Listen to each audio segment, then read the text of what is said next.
Agar Bab mendapat update novel dari 3351. kami, tolong Di dunia di-subscribe. ini, yang tidak ingin berdamai dengan Hamid adalah Front Cataclysmic. Seluruh dunia tentara bayaran melihat mereka sebagai lelucon. Jika Front Cataclysmic berbicara dengan Hamid saat ini, bukankah itu akan menjadi aib bagi organisasi?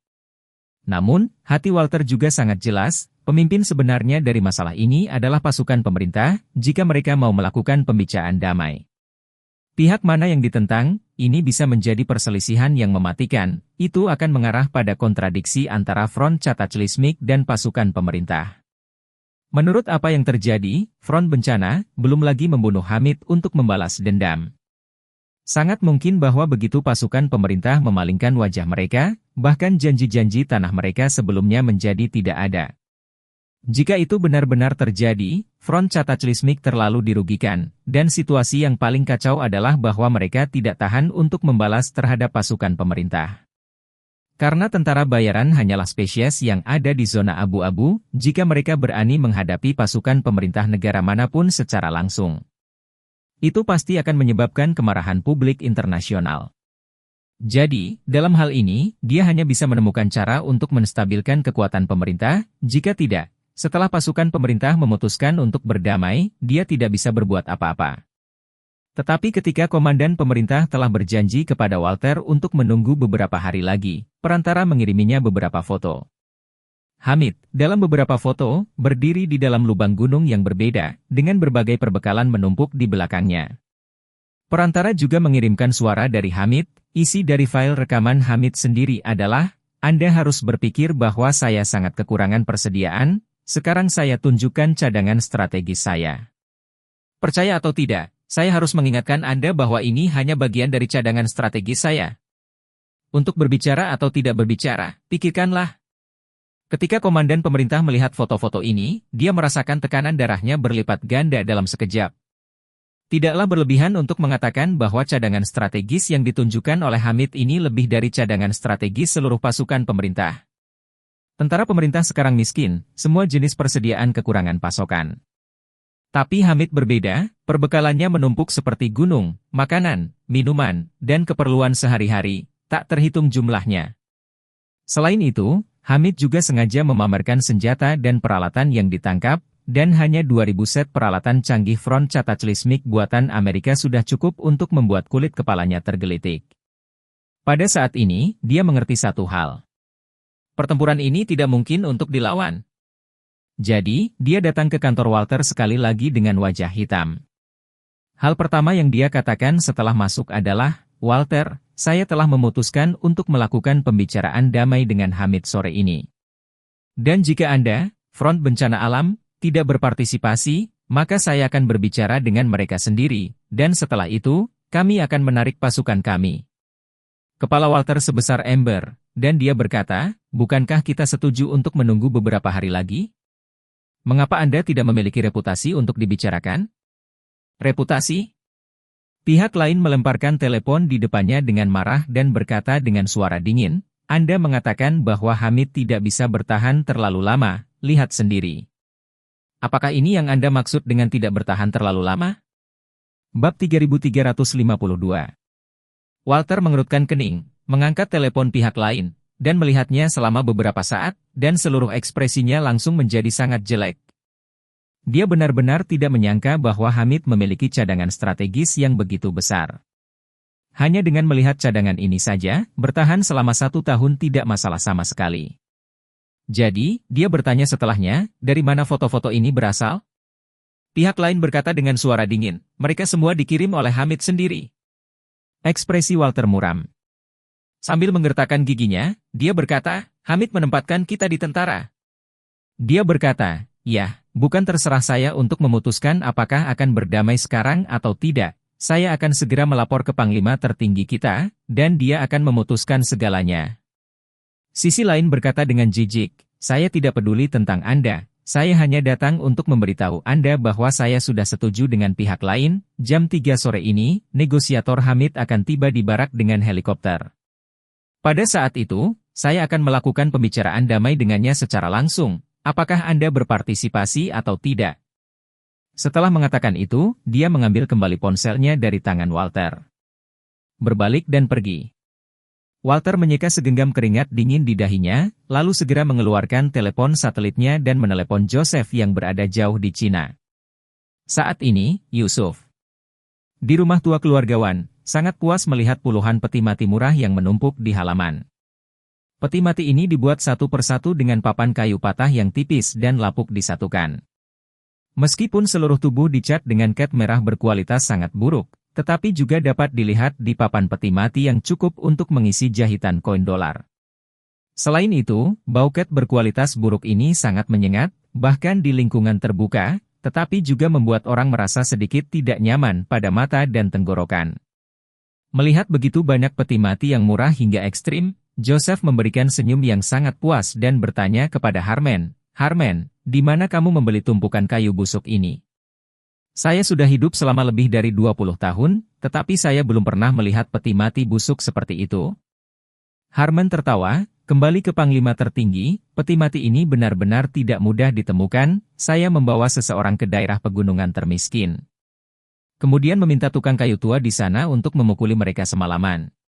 Mengatakan itu, dia mengetuk papan peti mati dari salah satu peti mati dan tertawa. Orang mengatakan bahwa semakin tebal papan peti mati, semakin baik, tetapi ketebalan papan peti mati ini tidak setebal papan tempat tidur yang digunakan di daerah pedesaan.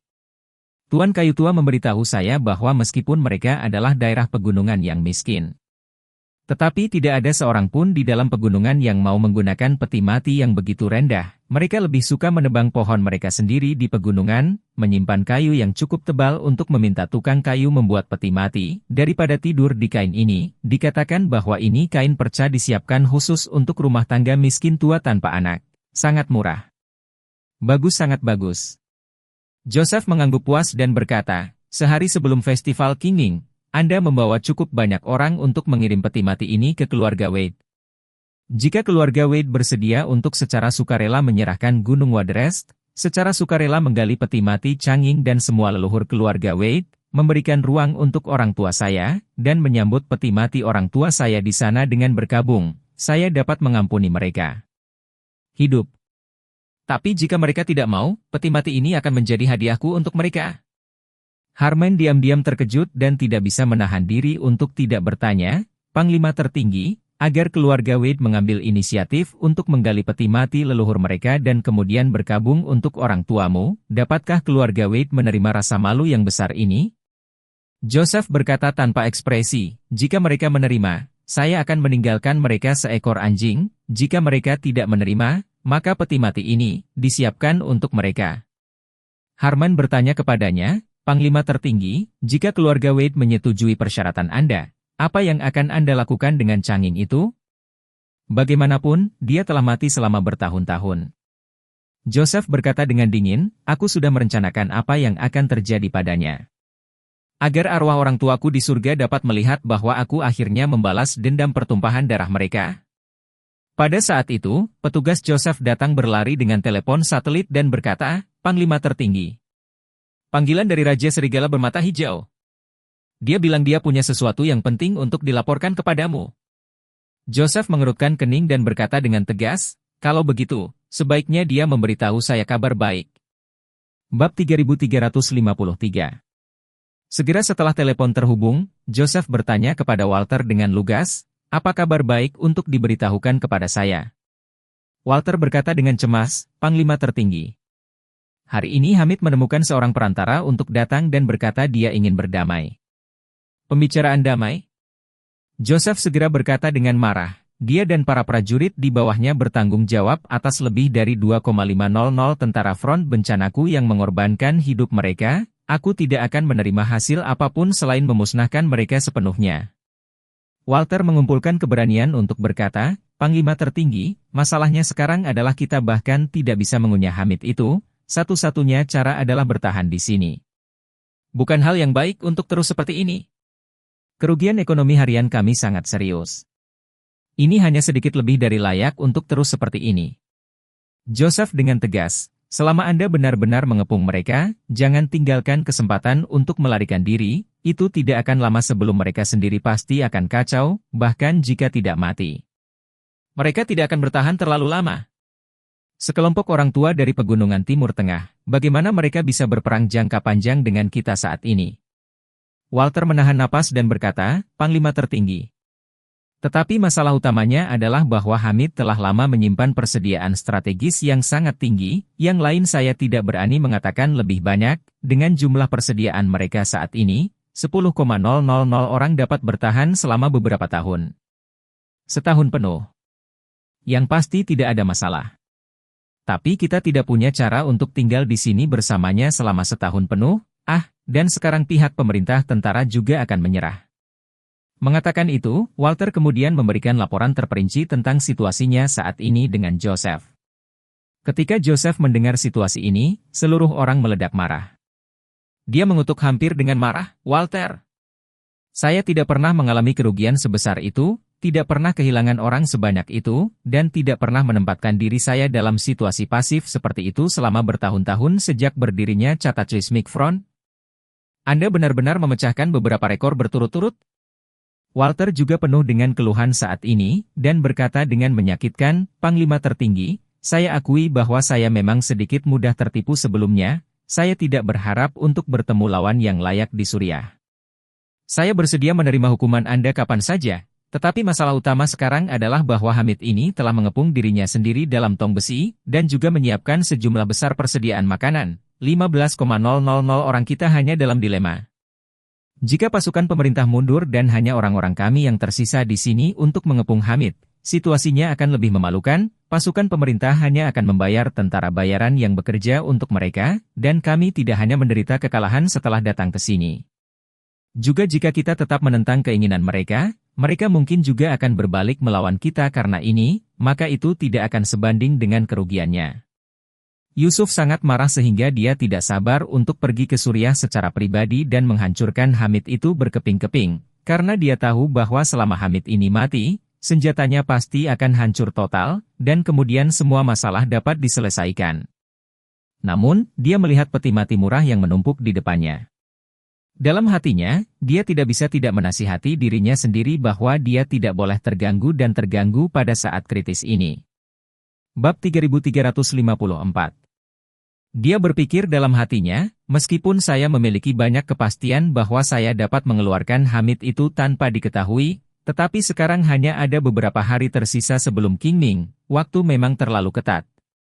Bahkan jika saya berangkat dari Cina sekarang ke Suriah, perjalanan pulang pergi hanya untuk menghabiskan waktu di jalan, akan memakan waktu setidaknya 30 jam. Jika saya tertunda karena beberapa faktor yang tidak dapat saya ramalkan, saya tidak akan dapat mencapai gunung secara langsung pada hari Qingming. Memikirkan hal ini, Joseph mengertakkan gigi dan berkata, bagaimana dengan ini? Karena mereka ingin berdamai dengan Hamid, Anda juga harus berpartisipasi dalam rincian pembicaraan damai, yang terbaik adalah menunda langkah dan kemajuan pembicaraan damai mereka. Tetapi jika pihak pemerintah benar-benar memutuskan, Anda harus segera menunjukkan bahwa Anda tidak akan berkompromi.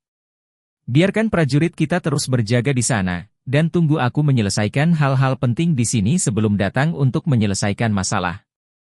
Walter hanya bisa setuju dan berkata, kalau begitu saya akan bertemu dengan orang-orang Hamid dulu di sore hari untuk melihat bagaimana sikap mereka sebenarnya.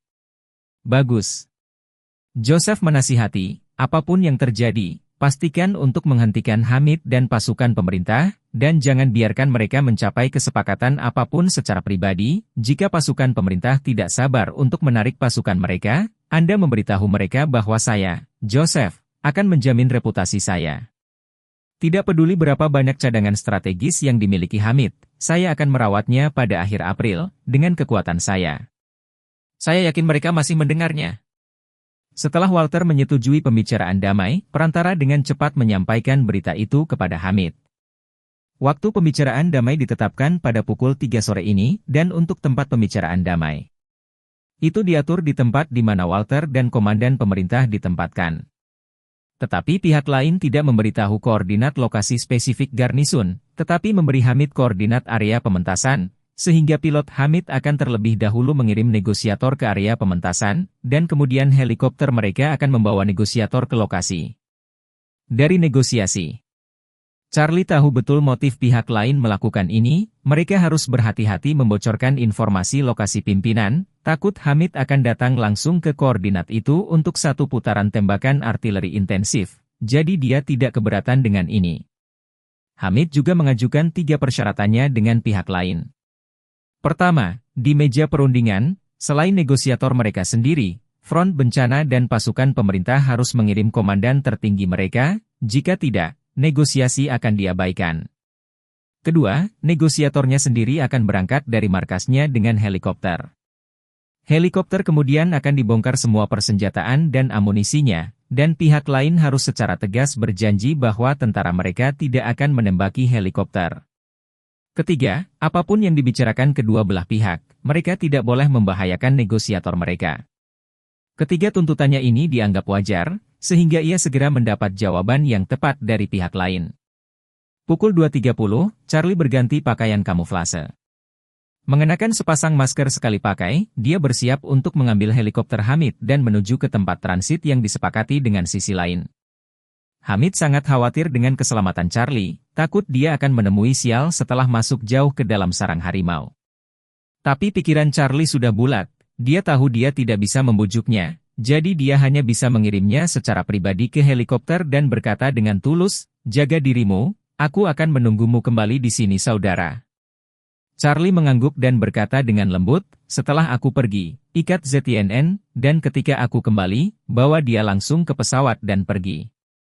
Hamid buru-buru berkata, "Baiklah saudaraku, jangan khawatir, aku sedang dalam perjalanan."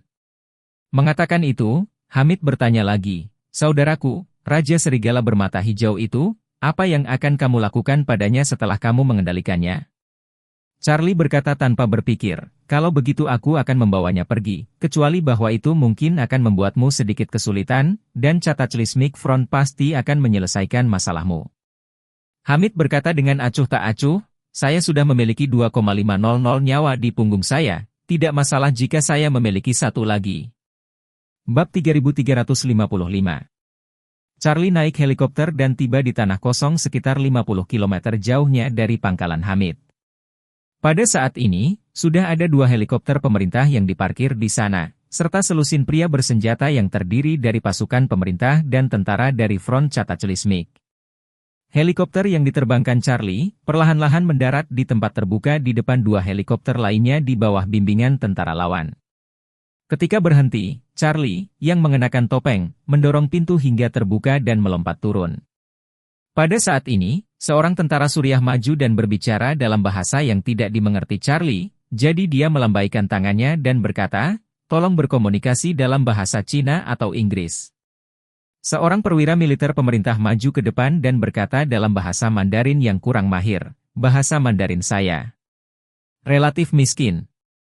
Pada saat ini, seorang pria kuning di beberapa prajurit Front Cataclysmic, dengan wajah terkejut, maju dan bertanya kepada Charlie, "Kamu orang Cina?" Orang ini adalah penjaga pribadi di samping Walter, bernama Victor Su.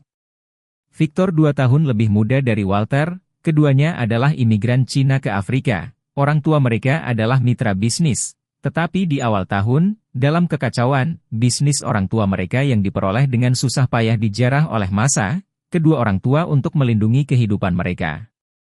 Bekerja, mati di tangan massa. Sebelum orang tua mereka meninggal, mereka mendorong mereka ke sungai sebagai remaja, dan mereka berdua tersapu ke hilir hampir 100 km memegang sepotong kayu apung. Itulah cara mereka bertahan hidup.